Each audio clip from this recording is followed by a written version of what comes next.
Ken Sawatsky ditto to what the last speaker just said. Very reasonable assessment. And I do agree with the site. The Kmart site is an exceptional site. Rex doesn't like that site, but a lot of it's out. The back area is all out of the coastal zone. Not that you would be using the Kmart building. Maybe part of it could be used, partitioned off. Maybe there's facilities that you can incorporate. The whole front of that property was designed for a bunch more expansion, which within the coastal zone could be used for new construction for the county if that was necessary to offset your back section. For those of you who don't attend the meetings, Rex had a term instead of expedite, expedite, and we define that as being way faster than expedite. So we should expedite these processes. To do so, I made an initial assessment of some of your sites, and the Kmart was a prime one that looked like it had the potential.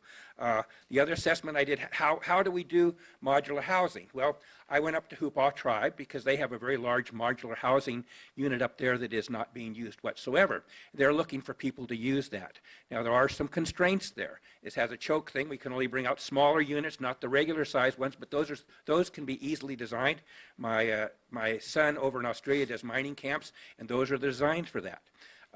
We have a willing workforce that's willing to go there and work there. The jobs Rex talked about, contractors could be put together, most likely work with union crews. They could tune this thing up and make this a very viable thing, not only for the homeless issues, but for FEMA qualifications, which are ADA compliant, whenever there's a fire down south. So it's kind of a win-win. I went up there on the same day, I think to talk to the tribe members up there, and I think Ryan was up there, Sundberg, but he was up there trying to get his opponent disendorsed and use whatever influence he could to have himself endorsed by the tribe, rather than addressing the point like I went up there for, which I think is to solve the problems. So I strongly suggest that you consider reaching out to the tribe. I haven't had any, I tried to get Ryan to cooperate on this before, probably 4 years ago on this, didn't seem to be interested, probably still isn't now, but this is the solution to our problem. They can build and put together modular tip-ups for anything you want, the little houses, the tiny houses, any structure you want to design can be done. And of course, the funding can be, it's tribal preference. If we get them FEMA qualified, we could be moving them all out of the area if we had an inventory there. So it's just something you should look at. We don't have an economic development department that looks at these things.